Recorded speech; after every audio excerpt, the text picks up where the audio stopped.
Leslie, this is a dazzling novel. I can see how your legal career has helped you, has enriched what you've written about in Bring Me One of Everything. What I want to know is, how did you decide to go into law in the first place? Well, to be a writer, you need a job.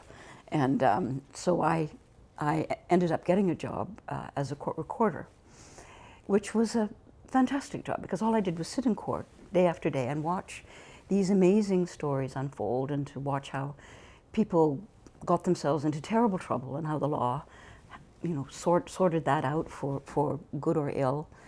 And I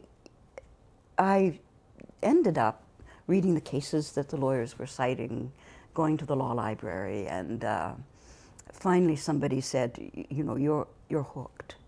You better go to law school.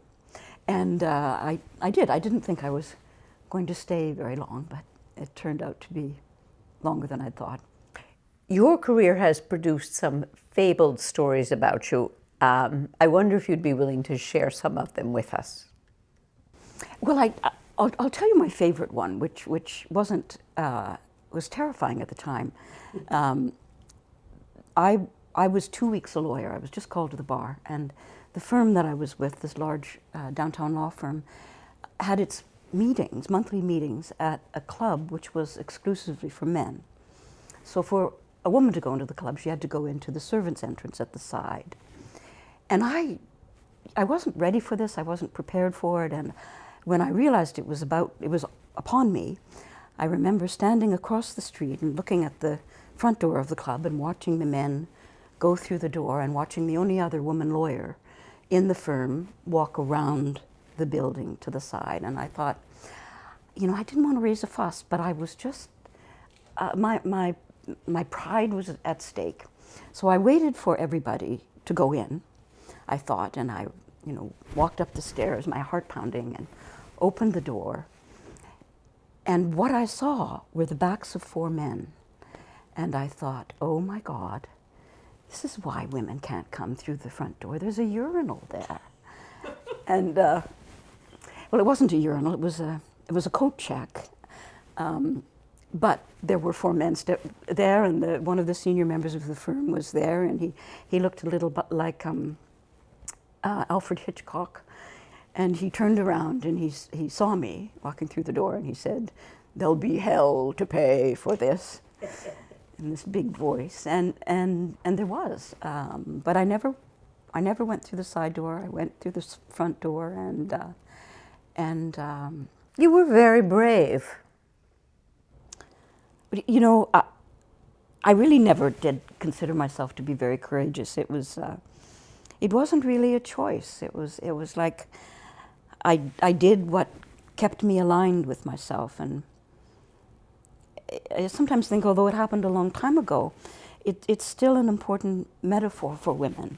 When women are demeaned in their bodies, demeaned in their sense of selves by these institutions, I think the metaphor is still there. Don't go through the side door. Go through the front door. Don't take it. Well, I am so struck by the way you were able to create new law, both in Aboriginal rights, but not just as a woman lawyer, as a lawyer, period. You really were a trailblazer. Well, I don't want to toot my own horn, because I didn't do this alone. There were a handful of us, and we stuck together. And I really, once you hear the stories from the Native people of what's happened to them, and once you learn the history, you want to fix it. You want to do something to make amends, and that's what we tried to do. The historical record really had been hidden for generations, and case by case, we made headway. We had to take these cases to the Supreme Court of Canada, and finally the new law was created, and it was a good thing. We were making a difference, and it felt good. There's one more story I want to hear about, the one about going to London to meet the Queen. Okay, you've learned about my past. You've done your work. Well, this was amazing because, when Canada was a colony, it was colonized by Britain, and the representatives of the Queen really went into native territories and promised on behalf of the Queen, on behalf of Queen Victoria, that their rights would be, their land rights would be protected, they wouldn't have to change their ways, and of course, systematically, those promises were broken. Mm-hmm.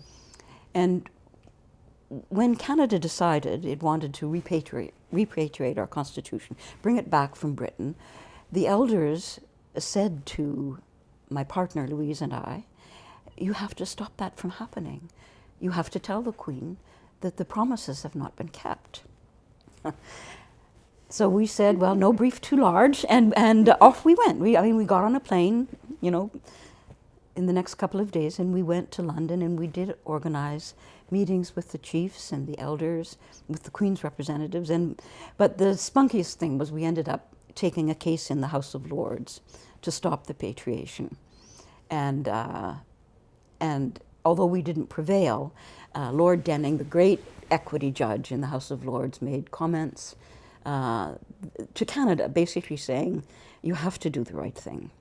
And they did. The Constitution was patriated with acknowledged rights in Section 35 for the Native people. So that was a good deal. Do you think of yourself as a feminist? I do. I do. Why? I think it falls from being a woman in the world. I remember when I first went to court in the early days, I introduced myself as Ms. Pinder for the defendant, and the judge said Miss or Mrs. And I said, Ms. my lord, and he leaned over and said, Miss or Mrs. And, you know, it's terrifying to be bullied in that way, especially by somebody who's going to be deciding your client's fate. But you know, you just keep on, and it makes you stronger, and you take on these issues. Leslie, it has been a joy talking to you. So I know everyone is going to find the work and your life as interesting as I do. Thank you. It's been fun.